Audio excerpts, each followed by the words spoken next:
First contact. The Zarkonian arrival. The day the sky changed color was the day humanity realized it was no longer alone in the universe. It began with a shimmer, like heat rising from sun-baked asphalt, but on a scale that encompassed the entire horizon. Within hours, the pale blue of Earth's atmosphere had transformed into a swirling, iridescent purple that bathed the planet in an alien glow. Dr. Elena Reyes, lead astronomer at the Arecibo Observatory in Puerto Rico, was the first to detect the anomaly. Her team had been tracking unusual energy signatures at the edge of the solar system for weeks, but nothing could have prepared them for this. As she stared at the readings flooding her monitors, a chill ran down her spine. "This can't be right," she muttered, furiously recalibrating her instruments. But the data remained unchanged, defying every known law of physics. Something massive was approaching Earth, warping space-time itself in its wake. Across the globe, chaos erupted. Social media exploded with theories ranging from government conspiracies to divine intervention. Military forces worldwide were placed on high alert, their leaders huddled in emergency sessions as they grappled with an unprecedented threat. It was in this atmosphere of fear and confusion that they appeared. Massive ships, each the size of a small country, materialized in Earth's orbit.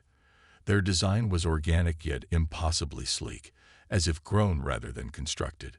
Humanity collectively held its breath, awaiting the visitors' next move. The first transmission came 48 hours after their arrival.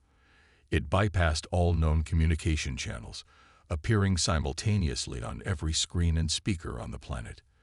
The message was short, delivered in a voice that seemed to resonate within the very bones of those who heard it. "We are the Zarkonian Imperium.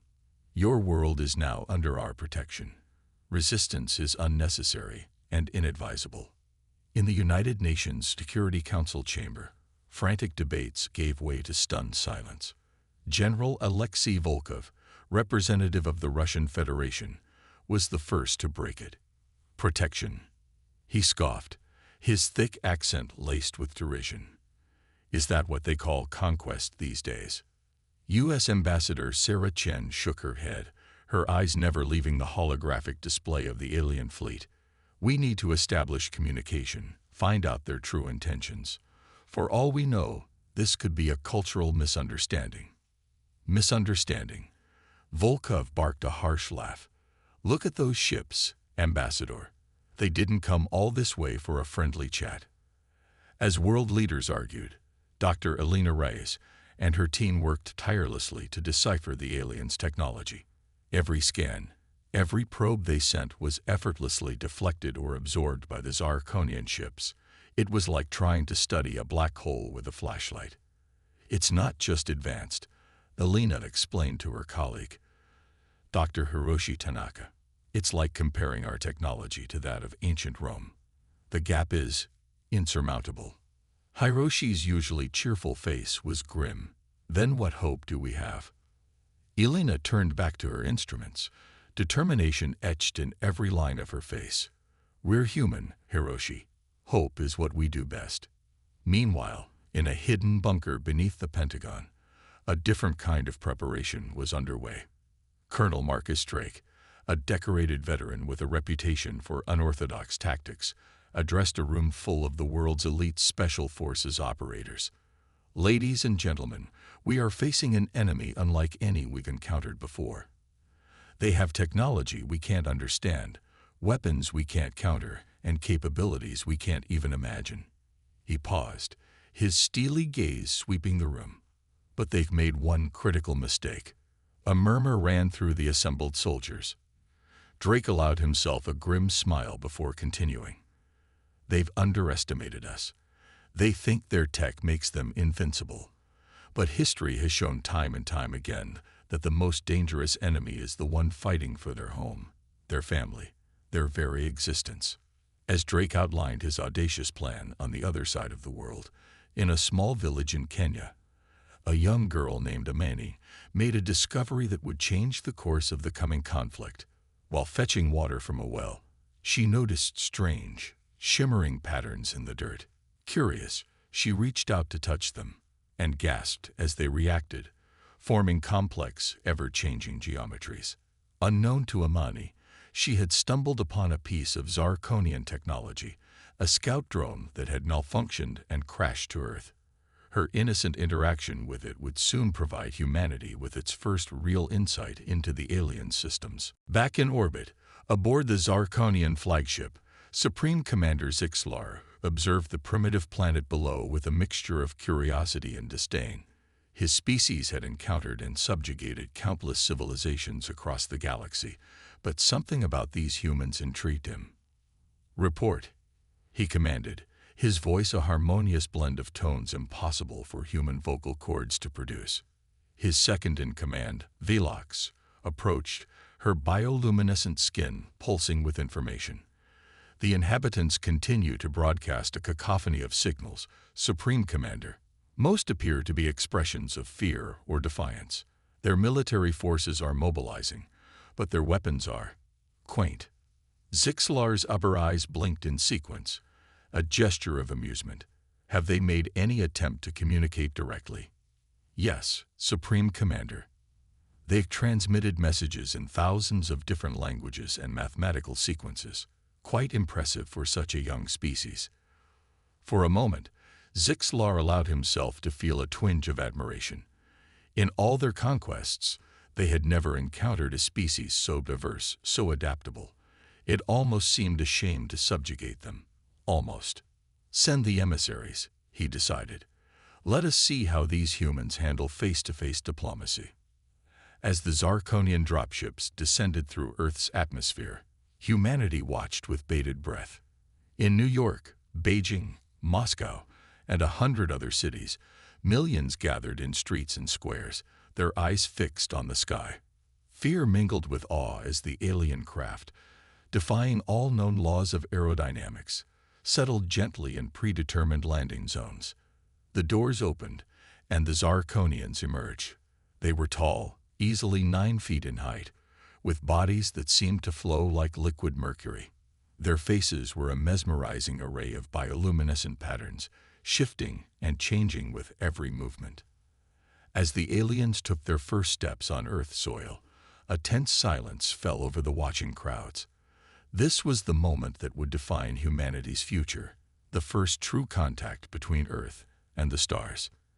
In that silence, a child's voice rang out, clear and unafraid. "Welcome to Earth." The simple greeting, born of innocence and hope, echoed across the globe. And in that moment, as humans and aliens regarded each other with a mixture of fear and fascination, the stage was set for a conflict that would shake the very foundations of the galaxy. The Zarkonians had come expecting easy conquest. They were about to learn that humanity was anything but easy. The ultimatum and Earth's response. The initial euphoria of first contact quickly gave way to a tense standoff. For 3 days, Zarkonian emissaries met with world leaders in closed-door sessions. The contents of these meetings were kept strictly confidential, but the grim expressions on the faces of those who emerged told their own story. On the 4th day, the Zarkonians broadcast their message to the entire planet. Supreme Commander Zixlar's holographic image towered over every major city, his shifting, luminescent features a stark reminder of the gulf between human and alien. His voice, now translated into every major language, resonated across the globe. "People of Earth," he began, his tone almost paternal, "we have observed your civilization and found it wanting. Your wars, your pollution, your inefficient use of resources, all point to a species in need of guidance. The Zarkonian Imperium offers you this guidance, this protection. Submit to our rule, and we will elevate your species to heights you can scarcely imagine." A pause, pregnant with menace. "Refuse, and we will be forced to take more drastic measures. You have 24 hours to comply." As the transmission ended, the world erupted into chaos. Riots broke out in major cities, doomsday cults gained thousands of followers overnight, and military forces around the globe scrambled to battle readiness. In Washington, D.C., President Evelyn Carter sat in the Situation Room, surrounded by her top advisors. The atmosphere was tense, the weight of humanity's future palpable in the air. Options, she demanded, her voice steady despite the pressure. Defense Secretary John Hawthorne cleared his throat. Madam President, our conventional forces are no match for their technology. Even our most advanced weapons systems can't penetrate their shields. So we just roll over. General Miguel Santos, chairman of the Joint Chiefs, growled. I say we hit them with everything we've got. Show these aliens that humanity won't go down without a fight. Dr. Elena Reyes, hastily flown in from Arecibo, spoke up. With all due respect, General, that would be suicide. We need to buy time. My team has been analyzing the alien tech, and we've made some breakthroughs. Given enough time, we might. Time is the one thing we don't have, Doctor, President Carter interrupted. She turned to the final member of the group, a woman whose very presence in the room was classified at the highest levels. Director Zhao, what does intelligence have for us? Lin Zhao, head of a clandestine international task force formed in the wake of the alien arrival, leaned forward. We've been monitoring global communications, both human and alien. Two things stand out. First, there's been an uptick in small-scale anomalies around the world. Tech glitches, unexplained phenomena. We think some of their equipment might be malfunctioning. She paused, allowing the implication to sink in. Second, and perhaps more importantly, we've detected transmissions from the alien fleet that suggest disagreement. It seems not all the Zarkonians are on board with this protection plan.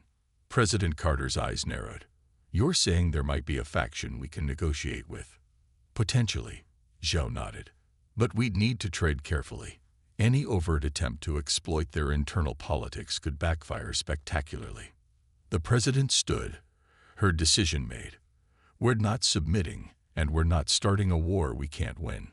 Dr. Rice, you have full authority to pursue your research. General Santos, I want our forces ready but not provocative. Director Zhao, find me those dissenting aliens. She turned to face the window, staring up at the purple-tinged sky where Zarkonian ships loomed. We're going to show them what humanity is really made of. As world leaders debated and strategized, ordinary people across the globe were taking matters into their own hands. In labs and garages, on farms and in factories, humans were doing what they did best: adapting, innovating, refusing to give up. In Silicon Valley, a team of programmers led by the brilliant but eccentric Zhou Chen worked around the clock, attempting to crack the alien communication protocols. Their goal: to flood the Zarkonian networks with a virus of human creativity. Art, music, literature, the full spectrum of human emotion and expression. They think we're primitive, Zhou murmured, her fingers flying across the keyboard. Let's show them the beauty they're trying to squash. Meanwhile, in the Australian outback, Aboriginal elder Uncle Jack and a group of geologists made a startling discovery. The unique mineral composition of certain rock formations seemed to interfere with Zarkonian sensors. It wasn't much, but it was a start. A way to hide, to resist. Across the world, similar discoveries and innovations were taking place. Humanity, faced with an existential threat, was rising to the challenge in ways the Zarkonians had never anticipated. As the 24-hour deadline approached, tension reached a fever pitch. Military forces around the world were on high alert, fingers hovering over buttons that could launch humanity's entire nuclear arsenal. It wouldn't be enough to defeat the aliens, but it sent a clear message. If Earth was going down, it wouldn't go alone. In New York, the UN General Assembly convened an emergency session. The chamber was packed, the atmosphere electric with fear and determination. As the deadline ticked closer, Ambassador Chen took the podium. Fellow citizens of Earth, she began, her voice steady. Today, we face the greatest challenge in our species' history. The Zarkonians offer us protection, but at the cost of our freedom, our diversity, our very humanity. She paused, her gaze sweeping the room. But we are not some primitive species in need of guidance. We are humanity. We've faced extinction before, from ice ages, from plagues, from our own destructive nature. Each time, we've emerged stronger, wiser, more united. The chamber was silent, hanging on her every word. We will not submit. We will not surrender.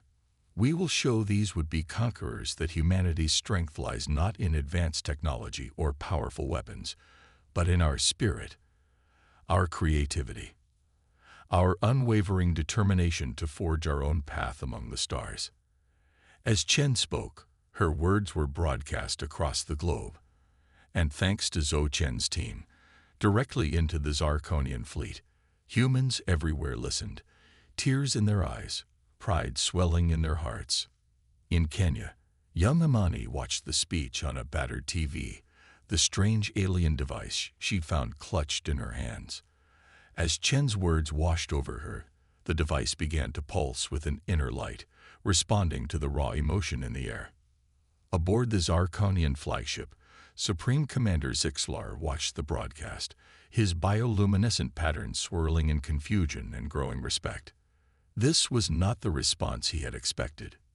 These humans, it seemed, would not go quietly. As the deadline passed, Earth held its breath, waiting for the Zarkonian response. Would it be negotiation or annihilation? The answer came not in words, but in action. Across the globe, Zarkonian ships began to descend. The invasion had begun. But as the alien craft entered the atmosphere, they were met not with panic or surrender, but with a unified global resistance unlike anything the Zarkonians had ever encountered. Humanity had made its choice.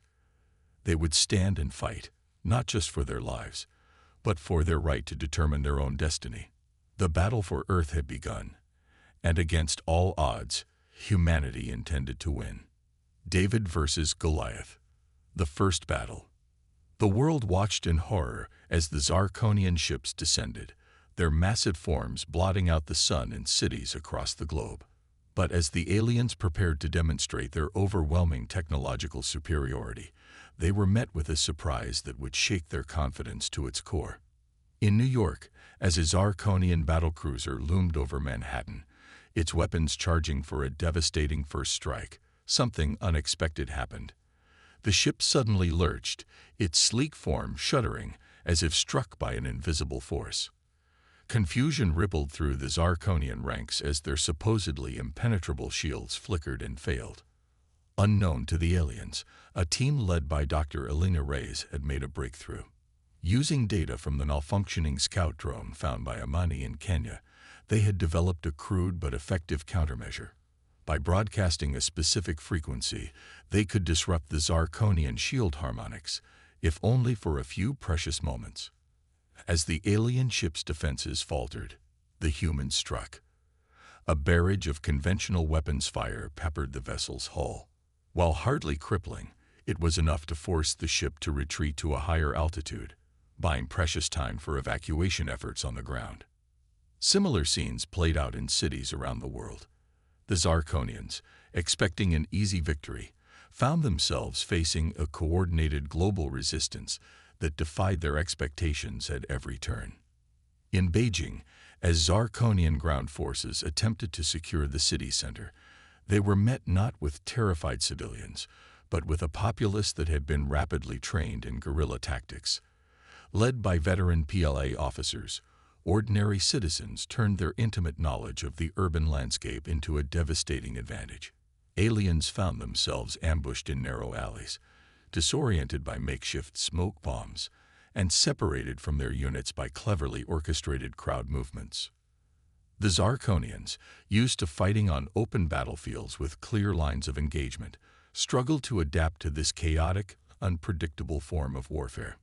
Meanwhile, in the skies over Europe, the aliens faced a different kind of challenge. A hastily assembled squadron of fighter pilots from various NATO countries executed a series of daring maneuvers that seemed to defy the laws of physics. Their aircraft, retrofitted with experimental tech based on Dr. Reyes' findings, danced around the much larger Zarkonian ships, exploiting gaps in their defenses that appeared for mere seconds. Squadron leader Sofia Kovac, Her voice tense but determined, barked orders over the comm. Remember your training.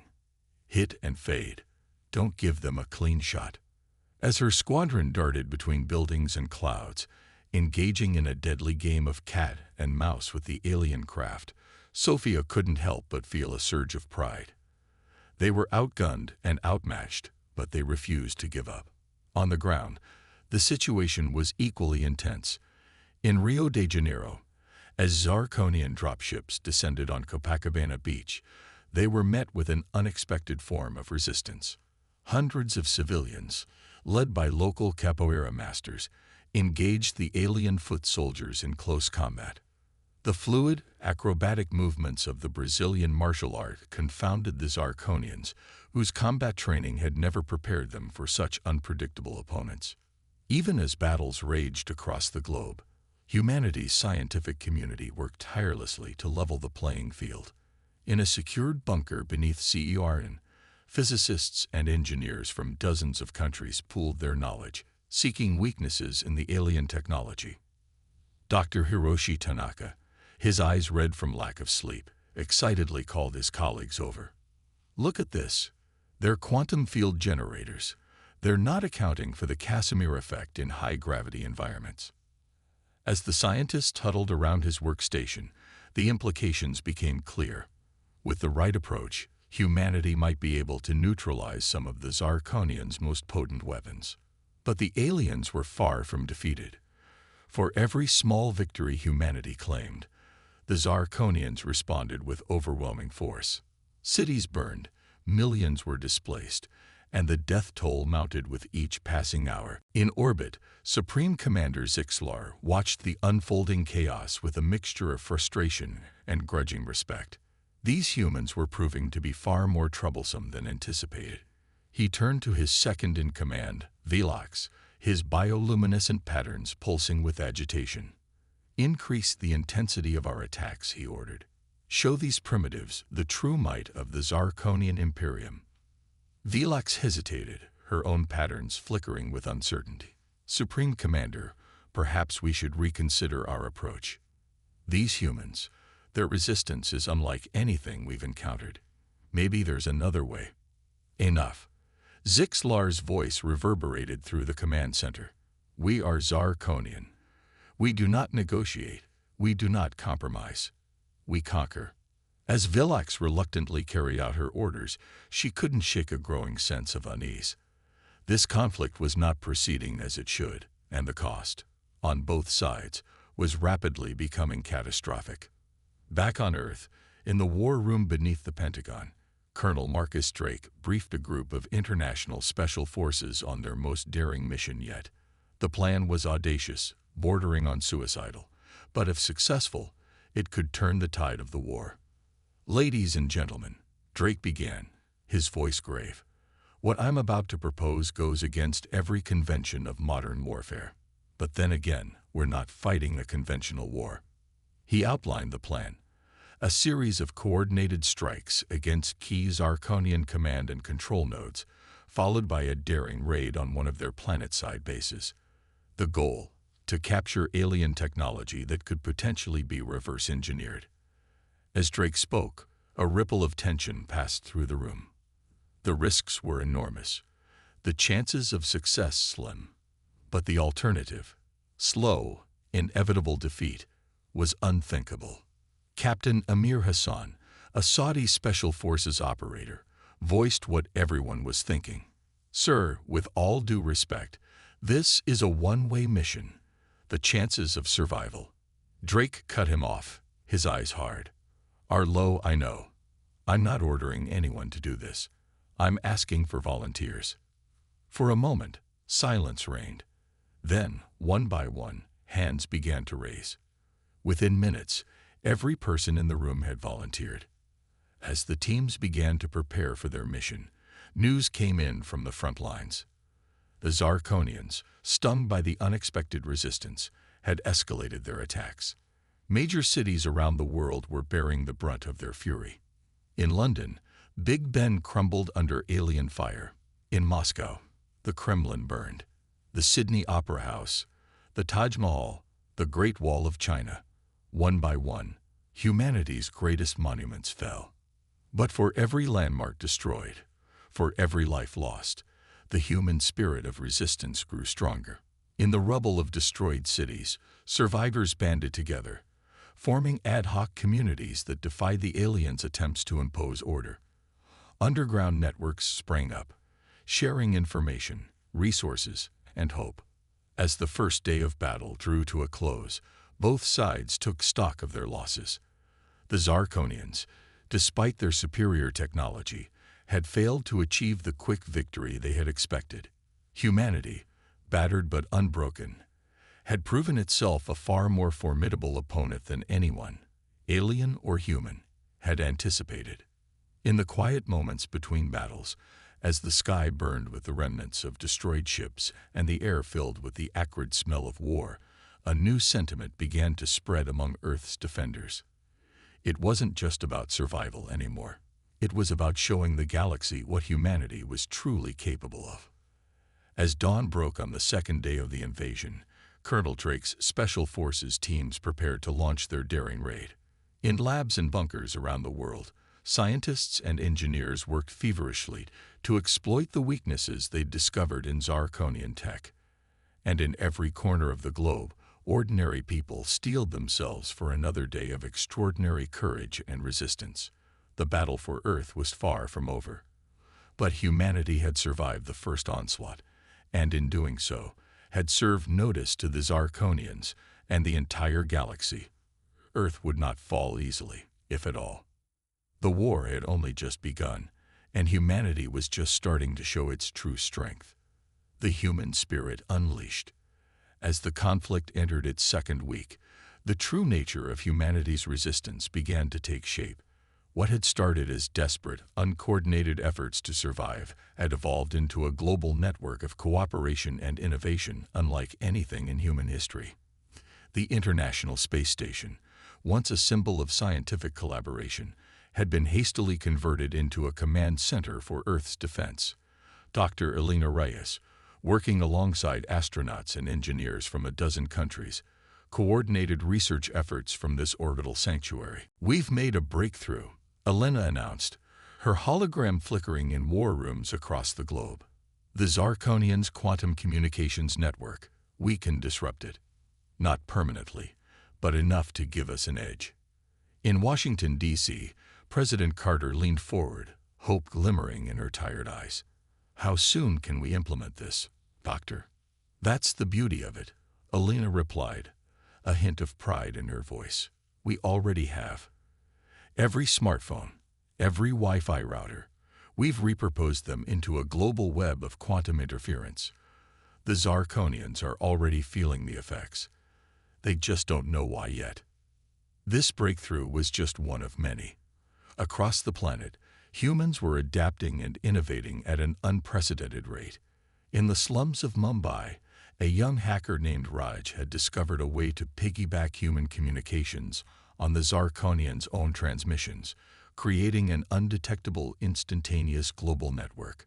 Resistance fighters in Sao Paulo were using this system to coordinate attacks with counterparts in Shanghai and Cairo, sharing tactics and warnings in real time. Meanwhile, in the forests of the Amazon, indigenous tribes had made a startling discovery. Their traditional plant-based medicines, when combined with certain rare earth elements, produced a compound that was toxic to Zarkonian biology. Dr. Maria Alvarez, a biochemist working with the tribes, could hardly contain her excitement as she reported their findings. "It's not a miracle cure," she cautioned, "but it's a start. We can use this to develop defensive measures, maybe even weapons." The Zarkonians, for their part, were beginning to realize that this conquest was unlike any they had undertaken before. Their usual tactics of overwhelming force and technological superiority were being met with a bewildering array of countermeasures and unconventional strategies. In orbit, Supreme Commander Zixlar faced growing dissent among his officers. Velox, emboldened by the humans' resilience, openly challenged his leadership. "We're losing ships faster than we can replace them," she argued, her bioluminescent patterns flashing with urgency. "These humans, they're not just fighting back, They're learning, adapting. Every victory we achieve comes at a greater cost. Zixlar's upper eyes narrowed, a sign of dangerous irritation. Are you suggesting we retreat? Admit defeat to these primitives. Velox stood her ground. I'm suggesting we reassess. Perhaps there's more to these humans than we initially believed, if we could find a way to cooperate. Enough. Zixlar roared. I will not be remembered as the commander who failed to subjugate a pre-FTL species. Prepare for full planetary assault. We'll scorch their cities to ash if we have to. As Velox reluctantly complied, she made a decision that would alter the course of the war.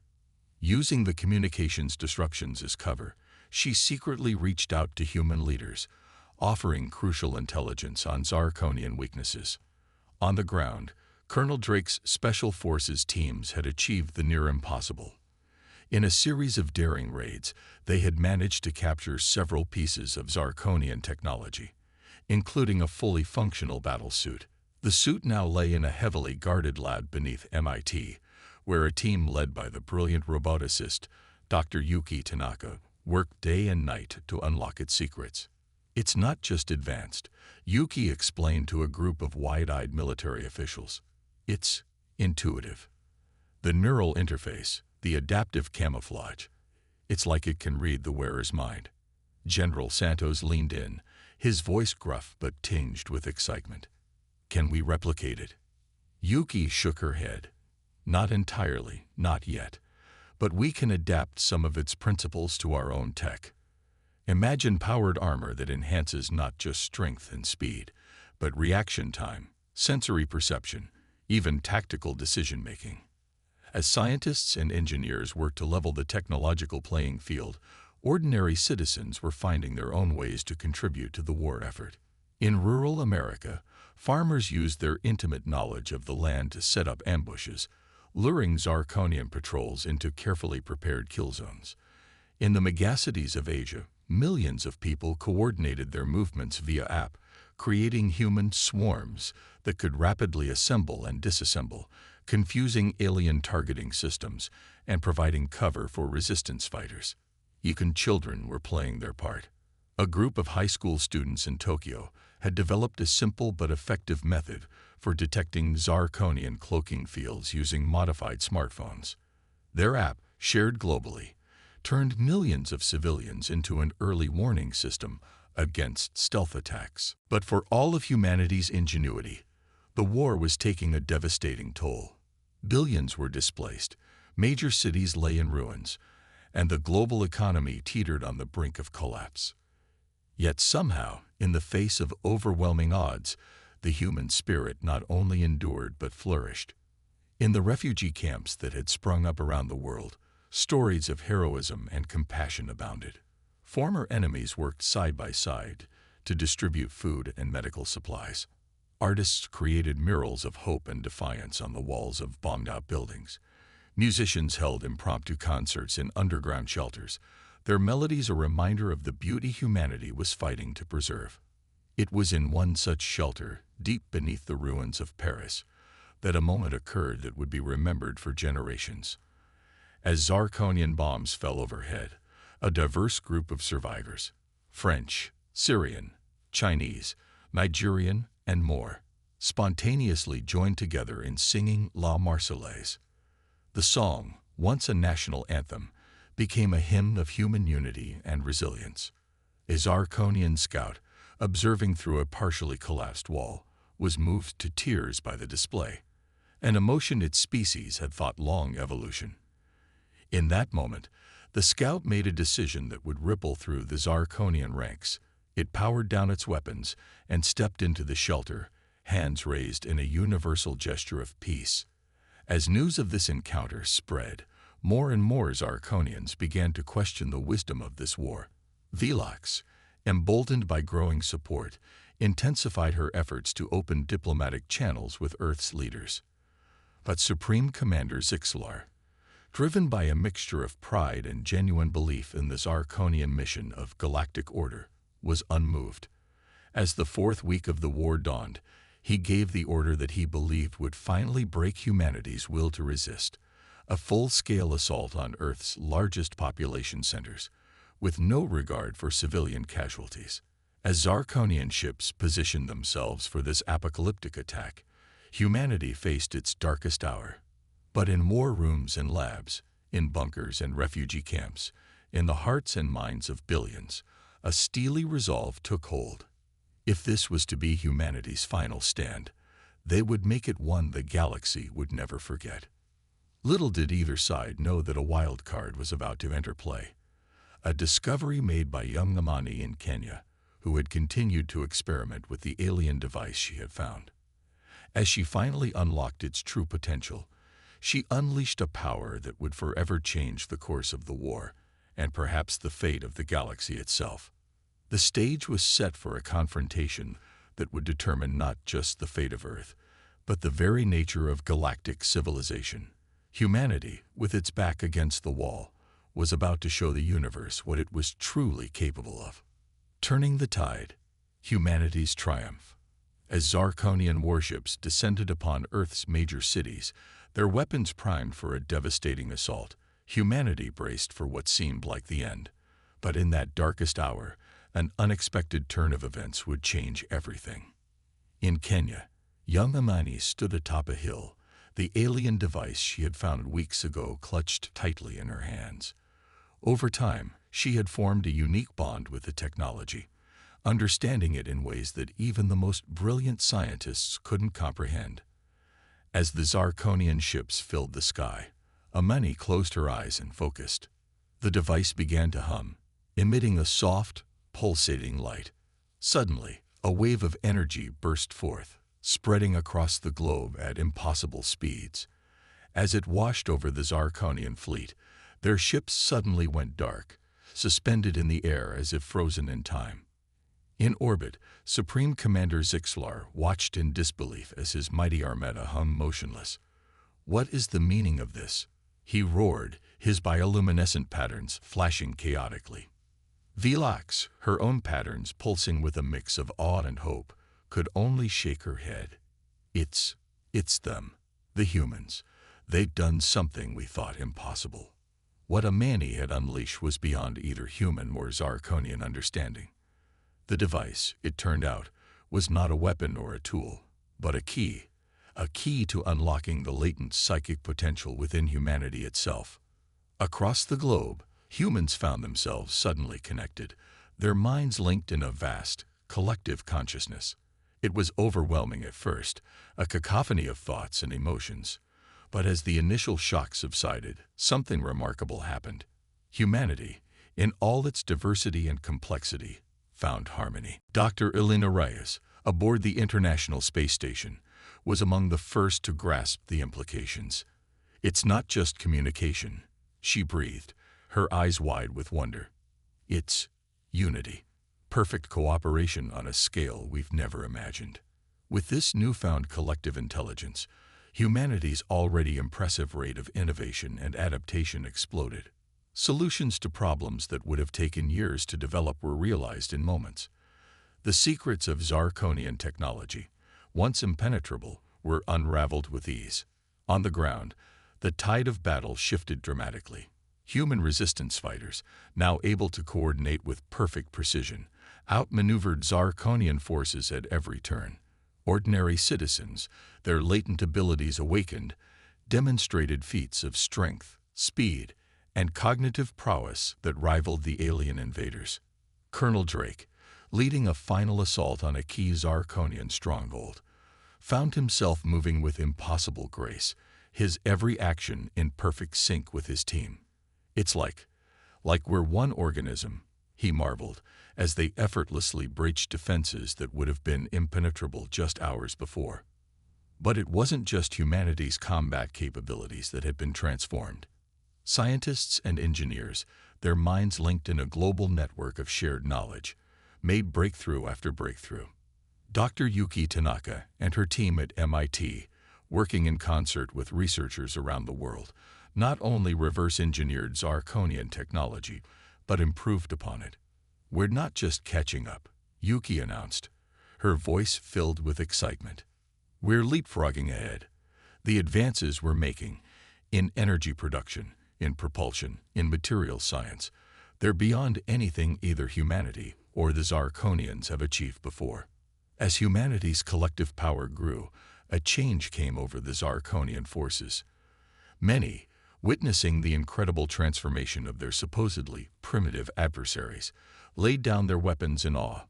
Others, their own latent psychic abilities awakened by proximity to the empowered humans, joined the collective consciousness. Vilax, who had long harbored doubts about the invasion, was among the first to embrace this new reality. She reached out through the psychic link, her mind touching the vast human collective. The exchange of knowledge, of perspective, of emotion, was overwhelming and beautiful. We were wrong, she broadcast to both her fellow Zarkonians and humanity at large. We came as conquerors, believing ourselves superior. But you've shown us a new way, a better way. Supreme Commander Zixlar, isolated in his flagship and cut off from the psychic network, watched in disbelief as his invasion force crumbled. Ship after ship powered down, their crews joining the growing collective of humans and Zarkonians. On the surface, centuries-old conflicts dissolved as humans and aliens alike recognized their shared hopes, fears, and dreams. In Washington, D.C., President Carter addressed the world, her words echoing in the minds of billions. Today, we stand at a turning point not just for humanity, but for all sentient life. We have faced our greatest challenge and emerged not just victorious, but transformed. The power we've unlocked is not for conquest, but for understanding, for growth, for unity. As the last pockets of Zarkonian resistance surrendered, humanity turned its attention to the stars. The collective consciousness had given them access to knowledge and technology beyond their wildest dreams. Faster than light travel, once thought impossible, was now within reach. The cure for diseases that had plagued humanity for millennia were discovered in a matter of days. But with this great power came great responsibility. The leaders of Earth, their minds expanded by the collective consciousness, recognized the dangers of unchecked expansion. They reached out to the Zarkonian homeworld, not as conquerors, but as equals, offering to share their newfound gifts. Amani, the young girl whose simple act of curiosity had changed the course of history, found herself at the center of it all. As scientists and leaders sought to understand the device she had activated, she simply smiled. It wasn't the device, she explained, her voice carrying a wisdom beyond her years. It was us, all of us, together. In the years that followed, Earth became a beacon of hope in the galaxy. The union of human ingenuity and Zarkonian technology led to advancements that transformed countless worlds. The psychic network expanded, encompassing more and more species, each adding their unique perspectives and knowledge to the growing galactic consciousness. But even as humanity reached for the stars, they never forgot the lessons of the invasion. Every new world they encountered, every new species they met, was approached not with fear or aggression, but with open minds and open hearts. And so, the species that had once been dismissed as primitive became the architects of a new galactic order. An order based not on conquest or subjugation, but on cooperation, understanding, and the boundless potential of united minds. The Zarkonians, once would-be conquerors, became humanity's closest allies. Together, they set out to explore the universe, to unravel its mysteries, and to forge a future brighter than either species had ever imagined. As Earth's first true interstellar ship prepared to launch, carrying a crew of humans, Zarkonians, and representatives from a dozen other species, President Carter's words echoed once more across the collective consciousness. We go forward not as conquerors, but as explorers, not as rulers, but as partners. The power we wield is not that of advanced technology or psychic ability, but of unity, of understanding, of love. This is humanity's true strength, and it is a strength we now share with the galaxy. And with that, humanity took its place among the stars, forever changed, forever united, ready to face whatever wonders or challenges the universe had in store. The invincible aliens had indeed met humanity, and in that meeting, both had found not conquest, but transcendence.